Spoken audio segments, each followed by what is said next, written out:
बच्चों अब हम करेंगे एक्सरसाइज 5.3। एक्सरसाइज 5.3 को शुरू करने से पहले हमें कुछ इम्पोर्टेंट कंसेप्ट को समझना है जिसके बेस पे ये पूरी की पूरी एक्सरसाइज टिकी हुई। तो चलिए क्या है वो कंसेप्ट उसको समझ लेते हैं जल्दी से। बच्चों वो कॉन्सेप्ट है सम ऑफ एन टर्म्स, एसएन का। एसएन का मतलब क्या है? सम ऑफ एन टर्म्स। और इसका फॉर्मूला होता है n/2 2 इंटू ए प्लस n-1 इंटू में डी। ये है, इस फॉर्मूले की मैं बात कर रहा था। इस पूरी एक्सरसाइज यानी कि 5.3 को सॉल्व करने के लिए हमें इस फॉर्मूले की ही जरूरत है। इससे पहले प्रीवियस एक्सरसाइज में हमने ये वाला फॉर्मूला यूज करा था, an is equal to a plus n-1 into में डी। an का मतलब होता है nth टर्म, और ये वाला फॉर्मूला हम किसी पर्टिकुलर टर्म को ये वाला फॉर्मूला हम किसी पर्टिकुलर टर्म को निकालने के लिए यूज करते हैं, और कभी कभी इसको लास्ट टर्म के लिए भी यूज कर लेते हैं कि सबसे आखिरी टर्म भी an के फॉर्म में होता है। वैसे उसको l भी लिखते हैं, याद रखना। लास्ट टर्म को स्मॉल l भी लिखते हैं, और कभी कभी an को ही लास्ट टर्म के रूप में हम ट्रीट कर लेते हैं। प्रीवियस एक्सरसाइज में मैंने कुछ क्वेश्चन करवाए थे, तो कंफ्यूजन ना हो इसलिए इस पार्ट को मैं अभी ये वाले को अभी आप फिलहाल फोकस ना करें। फोकस अभी इस वाले पे करें कि हमको क्या करना है, एस एन का फॉर्मूला समझना है, इसका मीनिंग समझ लो। ए तो आपको पता है फर्स्ट टर्म होता है, एन होता है टोटल नंबर ऑफ टर्म्स। अगर एपी में 12 टर्म्स है तो एन की जगह क्या आ जाएगा? 12 आ जाएगा। जहां पे हमको नहीं पता होता वहां हम एन लिख लेते हैं। डी की वैल्यू क्या है? डी मतलब डी होता है कॉमन डिफरेंस, और एस का मतलब होता है सम, और कितने टर्म्स का? एन टर्म्स का। अगर हमारे पास एन टर्म्स है तो एस एन लिखेंगे, अगर हमारे पास 12 टर्म्स हैं तो हम S12 लिखेंगे। तो यहाँ पे एस एन का मतलब है कि एपी के एन टर्म्स अगर हमको पता है और उन एन टर्म्स को हमें ऐड करना है, तो जो ऐड करके सम आएगा तो उसको हम क्या लिखेंगे? एस एन लिखेंगे, और उसका फॉर्मूला होगा n/2 ब्रैकेट में 2a प्लस n-1 इंटू में डी। जहां पे a है आपका फर्स्ट टर्म,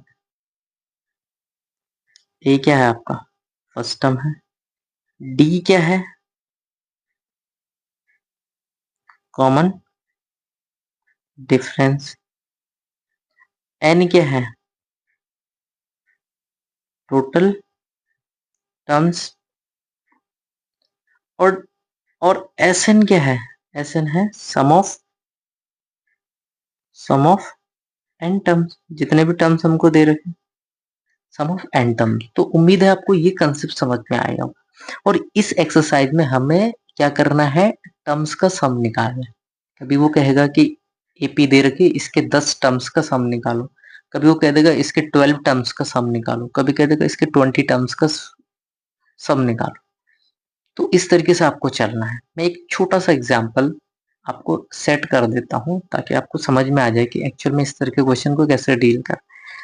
एक छोटा सा एग्जाम्पल है, जैसे एक एपी आपको गिवन है, और एपी है आपकी 2 4 6 8 और डैश डैश डैश डैश। ये एपी दे रखा है और इसके शुरू के हमें 4 टर्म्स दे रखे हैं।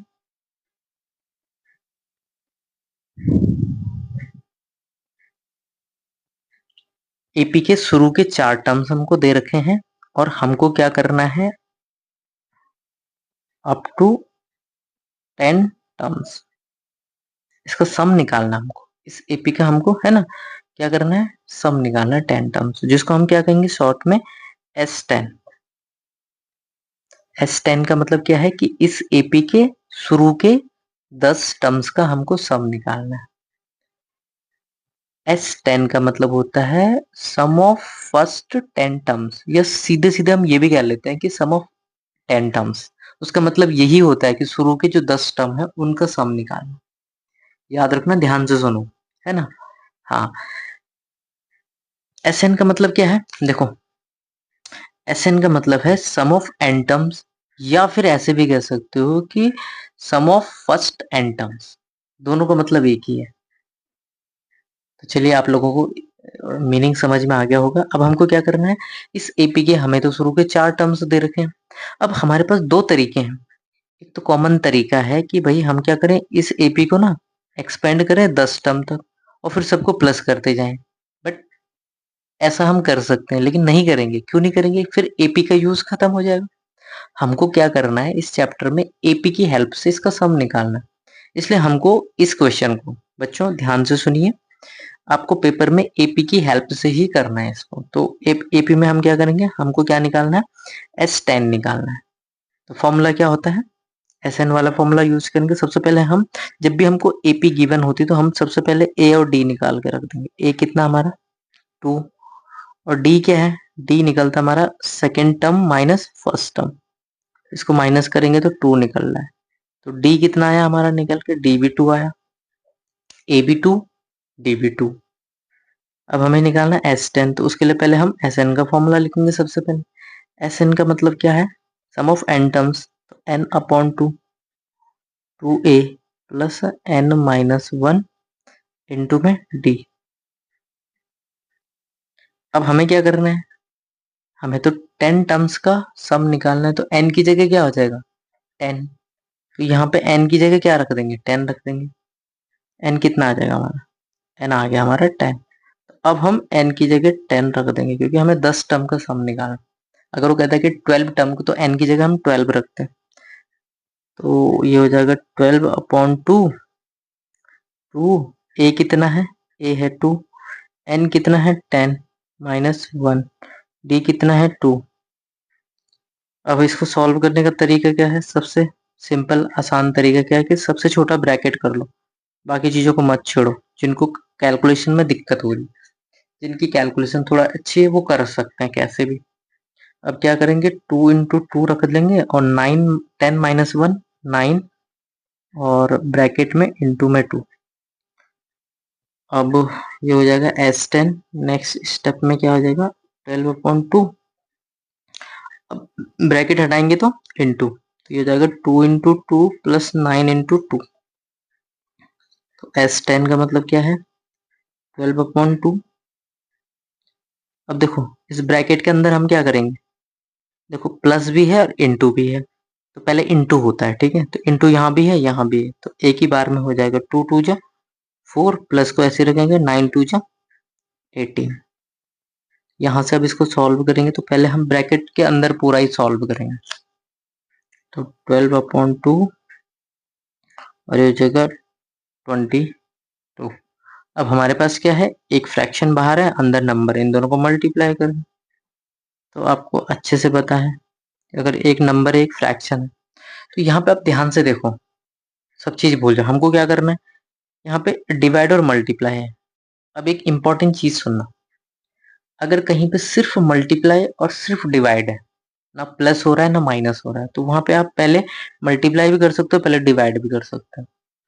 अब मैं क्या करूंगा, मैं पहले डिवाइड कर लेता हूँ, इन दोनों को डिवाइड करना। टू, टू, ये तो सिंगल फ्रैक्शन है तो कट रहा है, ये कितना हो जाएगा 6, और इनटू में 2। अब इस 2 से इसको भी काट सकते हैं, तो मैंने सिंपल रखने के लिए ये ऐसे कर दिया। अब बस इसका सम निकालो, ये 132 आ गया। कितना आ गया, S10 कितना आ गया, 132। तो उम्मीद है आपको ये कंसेप्ट समझ में आया होगा। अब हम करते हैं एक्सरसाइज 5.3। तो बच्चों अब हम करेंगे एक्सरसाइज 5.3। क्वेश्चन नंबर फर्स्ट क्या लिखा है, find the sum of the following APs. हमें इस क्वेश्चन के 4 पार्ट हमको गिवन है, 1 2 3 4, और चारों के चारों पार्ट में हमें एपीज का सम निकालना है। हमको मेंशन कर रखा है कि किस एपी में कितने टर्म का सम निकालना है। जैसे ये फर्स्ट पार्ट है इसका 2 7 12, शुरू के 3 टर्म्स दे रखे हैं और हमको आगे डैश डैश डैश करके लिखा हुआ है, और कहा है कि 10 टू 10 टर्म्स, मतलब इस एपी का हमको सम निकालना है कहाँ तक, 10 टर्म्स तक। तो चलिए पहले फर्स्ट पार्ट को कर लेते हैं।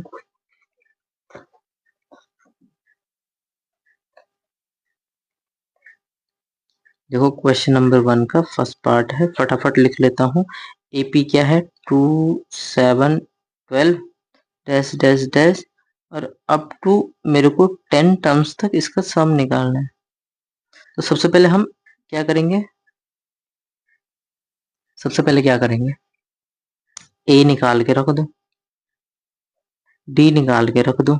डी क्या होता है, सेकंड माइनस फर्स्ट, तो कितना आ रहा है, डी आ रहा है तुम्हारा 5, 7 माइनस 2 5, ए और डी निकल गया। हमको क्या निकालना है, S10 निकालना है। निकालना क्या हमको, S10, मतलब फॉर्मूला क्या बनता है हमको, ये हमको निकालना है। फॉर्मूला क्या कहता है कि जब भी हम सम निकालेंगे एपी का, तो सबसे पहले हम इस फॉर्मूले को लिखेंगे। तो n/2 2a plus n minus 1 into में डी।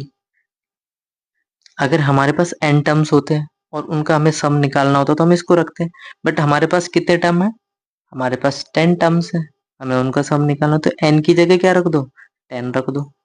जहां जहां n है वहां 10 रख दो। 2a कितना है 2, प्लस n कितना है 10, इसको मैं 10 रख दूं माइनस 1, इंटू में d कितना है 5। अब इसको सॉल्व कर लेते हैं। 10/2, 2 इंटू 2, पहले इस छोटे ब्रैकेट के अंदर 10 माइनस 1 9 इंटू में 5, ब्रैकेट का मतलब होता है इंटू, तो मैंने इंटू कर दिया 5। अब क्या करूंगा, S10 निकालने के लिए क्या करूंगा, 10/2, 2 2 जा 4, 9 5 जा 45। आपको इसी तरीके से करना है, फिर आपकी कैलकुलेशन में कोई गड़बड़ नहीं होगी। अब ये क्या है, इन दोनों को ऐड करेंगे तो ये हो जाएगा 49। अब हम क्या करेंगे लास्ट में, S10 इज इक्वल टू क्या हो जाएगा, 10/2 इंटू में 49 सॉरी। अब इसको सॉल्व करेंगे तो ये इससे कट जाएगा, क्या हो जाएगा 5 इंटू 49। दोनों को सॉल्व करेंगे कितना आएगा,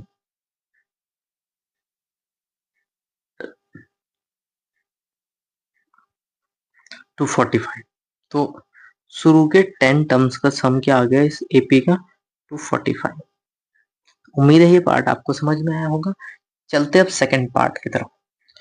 इसका सेकंड पार्ट है, एपी हमको गिवन है माइनस का 37, माइनस का 33, माइनस का 29, डैश डैश डैश, और अप टू कहाँ तक कर रहा है, हमें 12 टर्म्स तक इसका सम निकालना है। तो कहने के लिए क्या है कि हमें, अगर हम इसका सॉल्यूशन लिखें तो S12 हमको निकालना है, ए हमको दे रखा है माइनस का 37, फर्स्ट टर्म को बोलते हैं ए, तो फर्स्ट टर्म में कोई दिक्कत नहीं है। माइनस वाली सीरीज में बच्चों को डी निकालने में दिक्कत होती है, तो मैं डी अलग से निकाल कर दे देता हूँ। डी होता है सेकेंड टर्म, सेकेंड टर्म कितना, माइनस का 33, और माइनस करना फर्स्ट टर्म से, तो हम फर्स्ट और सेकेंड टर्म को जैसे साइन के साथ रखेंगे, है ना। बहुत सारे बच्चे इनके साइन छोड़ देते हैं। अरे किसी भी नंबर को, किसी भी कांस्टेंट को विद साइन रखना है। अभी बीच वाला साइन तो हम दोनों को माइनस करेंगे, तो अगर हम प्लस करते तो बीच में प्लस लिखते हैं, बट डी निकालने के लिए माइनस करना है, इसलिए मैं माइनस लिख रहा हूँ। डी इज इक्वल टू क्या होगा, ब्रैकेट ओपन करो, ये तो माइनस रहेगा, और ये माइनस माइनस इंटू हो जाता है, ब्रैकेट का मतलब इंटू, तो माइनस माइनस इंटू हो जाता है प्लस, 37। ऑपोजिट साइन घटेगा, एक माइनस एक प्लस है तो घटेगा, साइन बढ़ेगा आएगा। अब देखो 33 में से 37 नहीं घटेगा, 37 में से बड़े में से छोटा ही घटता है, तो आएगा 4। अब कंफ्यूजन की भाई क्या आएगा, तो भाई प्लस का बड़े का साइन आएगा, तो प्लस का 4। तो ए भी हमको मिल गया माइनस का 37, डी मिल गया 4। अब हमको निकालना है S12। तो मैंने क्या बोला, जब भी आप एपी का सम निकालोगे तो सबसे पहले आप फॉर्मूला लिखो Sn का। आपने लिखा formula 2a plus n minus 1 और डी। तो ए और डी तो आप ऊपर से रख दोगे, ये ए और डी तो हमने निकाल रखे, ए और डी यहाँ से रखेंगे। अब एन की जगह क्या रखोगे, एन की जगह रखोगे 12, क्योंकि ये जो फॉर्मूला है ना, ये एन टर्म्स के लिए, बट अभी हम एन टर्म्स की तो बात नहीं कर रहे, हम तो 12 टर्म्स की बात कर रहे हैं। तो हम एन की जगह 12 रख देंगे और हमारे 12 टर्म्स का सम आ जाएगा, फिर उसको कैलकुलेट करेंगे। ये हो जाएगा 12/2, 2 इंटू माइनस का 37 प्लस एन कितना है 12 माइनस 1 इंटू में डी कितना है भैया, डी है आपका 4। इसको कैलकुलेट करते हैं, S12 इज इक्वल टू क्या हो जाएगा, 12/2। इन दोनों को मल्टीप्लाई करो, माइनस का 74 प्लस, आप बोलेंगे सर आपने ये नहीं करा, आप चाहे तो इसको कर लें, है ना। जिन बच्चों की कैलकुलेशन सही है अगर वो इस तरीके से भी करेंगे, आप इसको भी काट सकते हो पहले। लेकिन जिनको प्रॉब्लम हो रही है ना, चलो मैं इसको सही तरीके से लिख देता हूँ, तो बच्चे ऑब्जेक्शन करेंगे। ये जो ऐसे लिखना है ये सिर्फ उन बच्चों के लिए जिनका बेसिक इतना ज्यादा अच्छा नहीं है, जिनको प्रॉब्लम आ रही है। हम क्या करेंगे, 12/2 लिखेंगे, 2 × -37 लिखेंगे, और पहले इसको माइनस करेंगे तो ये 11 हो जाएगा। सिंगल नंबर को ब्रैकेट नहीं चाहिए, ब्रैकेट हटाएंगे तो इंटू आएगा 4। अब हम इसको S12 करेंगे, S12 इज इक्वल टू क्या हो जाएगा, 12/2। अब मल्टीप्लाई कर लो, माइनस का 74 प्लस 44। अब S12 क्या होगा, 12/2, ऑपोजिट साइन घटेगा, साइन बढ़ेगा, आएगा कितना आ गया, माइनस का आ जाएगा 30। अब हम वही करेंगे, इसको कैलकुलेशन करेंगे, 12/2 इंटू में माइनस का 30 क्या आ गया,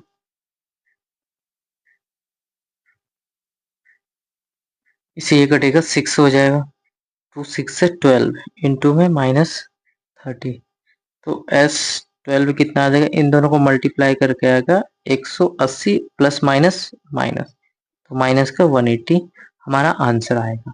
तो उम्मीद है सेकेंड पार्ट आपको समझ में आया होगा। चलते हैं थर्ड पार्ट की तरफ। बच्चों अब हम करेंगे थर्ड पार्ट, 0.6, 1.7 और 2.8। ये हमको एपी के शुरू के 3 टर्म्स दे रखे हैं और हमको निकालना है अप टू 100 टर्म्स का सम, मतलब शुरू के 100 टर्म्स का सम हमको निकालना है। सॉल्यूशन लिख लेते हैं पहले। एस एन का फॉर्मूला क्या होता है, एस एन का फॉर्मूला लिखो, n/2 2a plus n-1 into में टी। ये फॉर्मूला तो हमको चाहिए, हमको निकालना है S100, मतलब n की जगह क्या रखेंगे, 100 रख लेंगे। और a कितना है, देखो सबसे पहले a रख लो, a कितना है, a है हमारा 0.6। पॉइंट वाले क्वेश्चन में भी बच्चों को d निकालने में दिक्कत होती है, पॉइंट, क्योंकि पॉइंट में माइनस करना बच्चों के लिए बड़ा भारी हो जाता है, पता नहीं क्यों, छोटी छोटी चीजें।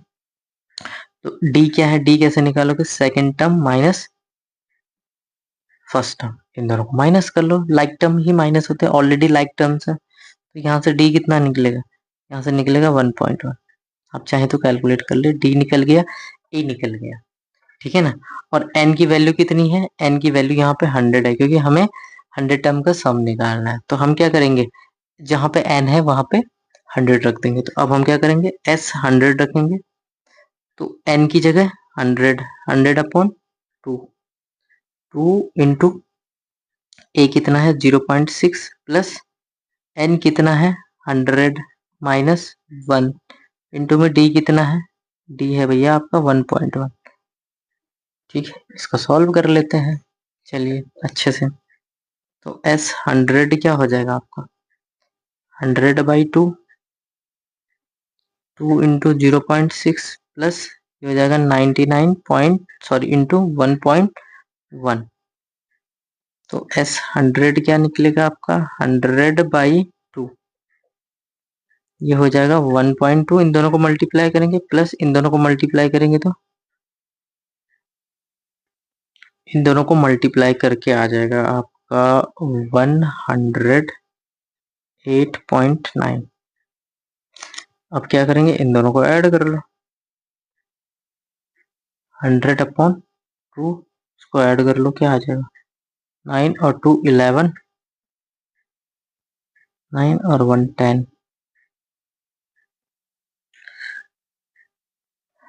और 1 और 1। ये इसको इन दोनों को ऐड करके आगे, अब इसको आगे सॉल्व कर लेते हैं।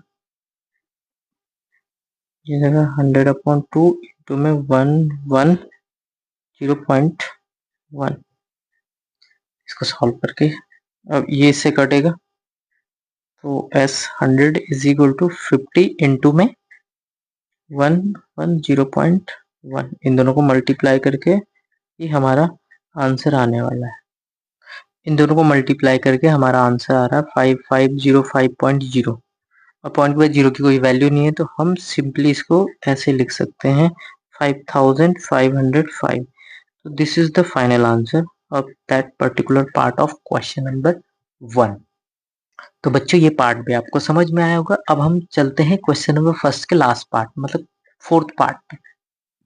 तो बच्चों देखिए, अब इसका फोर्थ पार्ट हम करने जा रहे हैं। यह है 1/15 AP हमें फ्रैक्शनल पार्ट में दे रखी है, मतलब जो AP है वो फ्रैक्शन की फॉर्म में। तो फ्रैक्शन में भी बच्चे गड़बड़ कर देते हैं। 1/15 ये, सॉरी, ये 12 था और ये 10 है, और आगे हमको आगे के टर्म्स नहीं दे रखे, लेकिन हमको जो इसका सम निकालना है वो कहाँ तक निकालना है, वो निकालना हमें S11, मतलब हमको जो निकालना है S11 निकालना है। तो 11 टर्म्स का सम निकाल। तो आप लोग देखिए, जब भी हम सॉल्यूशन करेंगे तो सबसे पहले A और D निकाल देंगे। A तो क्या है 1/15, ये तो हमारा A निकल चुका है। D कितना है, D होता है सेकेंड टर्म। सेकेंड टर्म कितना है 1/12 माइनस 1/15। तो यहाँ थोड़ी सी प्रॉब्लम हो जाती है बच्चों को एलसीएम लेना पर। जब भी दो फ्रैक्शन को माइनस करते हैं तो उनका डिनोमिनेटर सेम करते हैं, उनका डिनोमिनेटर सेम करते हैं। अब क्या करेंगे, इन दोनों का डिनोमिनेटर सेम करने के लिए क्या करेंगे, इन दोनों का एलसीएम लेते हैं। 12 और 15 का एलसीएम कितना है, 12 और 15 का एलसीएम इस तरीके से आप कर सकते हैं। कि रफ वर्क है जो मैं इधर कर रहा हूँ। 3 से कट जाएगा, 3 4 जा और 3 5 जा, फिर ये कटेगा 2 से, 2 2 जा, 5 कटेगा नहीं, फिर 2 से 2 1 जा, फिर 5, फिर 5 से कटेगा। ठीक है, तो क्या आ गया 3 2 जा 6, 2 जा 12, 5 जा 60। वैसे भी आप देख सकते हो 12 और 15 की टेबल में सबसे पहले 60 आ रहा है, बट ये उन बच्चों के लिए बता दिया कि जो सर्कल के अंदर ये रफ वर्क। तो अब मैं क्या करूंगा, 1/12 करूंगा। 12 5 जा 60, तो 5 से ऊपर मल्टीप्लाई करनी पड़ती है, और 15 4 जा, तो 4 से नीचे 4 से ऊपर। इस तरह से मैंने इसका एलसीएम ले लिया है 5/60 माइनस 4/60। तो यहाँ से हम इसको सॉल्व करेंगे तो क्या आ जाएगा, अब दोनों का डिनोमिनेटर सेम आ गया, ऊपर नोमिनेटर घट जाएंगे। तो d इज इक्वल टू क्या आ गया 1/60। तो बड़ा इंटरेस्टिंग है, ए और डी निकल चुका है। हमको क्या निकालना है S11। तो फॉर्मूला लिख लो पहले। एस एन का फॉर्मूला क्या होता है, n/2 2a प्लस n-1, और d। S11 क्या है, n की जगह 11 रख दो, 11/2, 2 इंटू a कितना है 1/15 प्लस 11-1, सीधे 10 भी रख सकते हैं। तो अब तक मैंने यहाँ पे शॉर्टकट बता दिया। अगर अगर आपको 11 रखना है तो 11-1 करेंगे तो 10 आ जाएगा, और d कितना है 1/60। अब यहाँ पे थोड़ा सा आपको कैलकुलेशन करनी है समझदारी के साथ। तो ये 11/2 को तो ऐसे ही रख दो, 2 1 जा 2, 2/15। अगर किसी नंबर के किसी फ्रैक्शन से मल्टीप्लाई करोगे तो नंबर की मल्टीप्लाई केवल ऊपर वाले पार्ट से होती है, नीचे वाले से नहीं। और 10 1 जा 10, यहाँ पे भी ऐसे ही होगा, नीचे 60। किसी फ्रैक्शन में किसी नंबर की मल्टीप्लाई होती है तो नंबर की सिर्फ न्यूमरेटर से होती है, ऊपर वाले पार्ट्स। अब इसका बाकी हिस्सा मैं इधर कर लेता हूँ, इसका बाकी पार्ट इधर कर लेते हैं। ठीक है, तो ये क्या हो जाएगा S11, ये हो जाएगा 11/2, और इन दोनों का भी फिर वापस एलसीएम। या तो एक काम कर दो, इस 0 से 0 काट दो, तो कितना हो जाएगा, ये हो जाएगा 2/15, 15 और 1/6। अब 15 और 6 का एलसीएम ले लो, तो यहाँ पे 30 भी आ रहा है इन दोनों का एलसीएम। अब छोटी इन दोनों का एलसीएम आ रहा है 30, तो मैं थोड़ा सा, अब मैं दोबारा एलसीएम नहीं लूंगा। 15 और 6 का एलसीएम क्या आ रहा है 30 आ रहा है, तो मैंने 30 ले लिया। इसको 2 से मल्टीप्लाई नीचे करेंगे, 2 से ऊपर करेंगे, तो 2 पहले से है, तो 2 2 जा 4 प्लस यहाँ क्या करा मैंने 6 5 जो, तो 5 से नीचे 5 से ऊपर, तो 5 1 जा 5, तो क्या आ गया देखो फाइनली 11/2 हमारे पास बच रहा है और 9/30 बच रहा है। तो अब ये थोड़ा सा कट नहीं रहा है ना, तो ये इससे कट रहा है, कोई भी किसी से नहीं कट रहा, तो ऐसे सिचुएशन में हमारे पास सिर्फ एक ही तरीका है कि इसको जो कैलकुलेट हो रहा है उसको कर दें। 11 9 जा 99 और 32 जा 60। अब चाहे तो यही छोड़ दें, इसको मिक्स फ्रैक्शन में भी छोड़ सकते हैं, मैं तो यहीं पे छोड़ रहा हूँ। आंसर आ रहा है, कट नहीं रहा है ना। हाँ 3 से कट सकता है वैसे। 3 3 जा 9, 3 3 जा 9 और 3 2 जा 6 20। अब इसको और सॉल्व करना चाहो तो कर लो, नो नीड टू दिस, यही आंसर रख दो। ठीक है, तो उम्मीद है आपको ये समझ में आ रहा होगा। और ये हमारा क्वेश्चन नंबर फर्स्ट कंप्लीट होता है और काफ़ी टाइम इसमें लग चुका है। तो अगर मैं आगे के क्वेश्चन इसी वीडियो में कंटिन्यू करता हूँ तो वो थोड़ी सी प्रॉब्लम होगी। तो चलिए, उम्मीद करता हूँ कि आपको ये इतना पार्ट आपको समझ में आया होगा।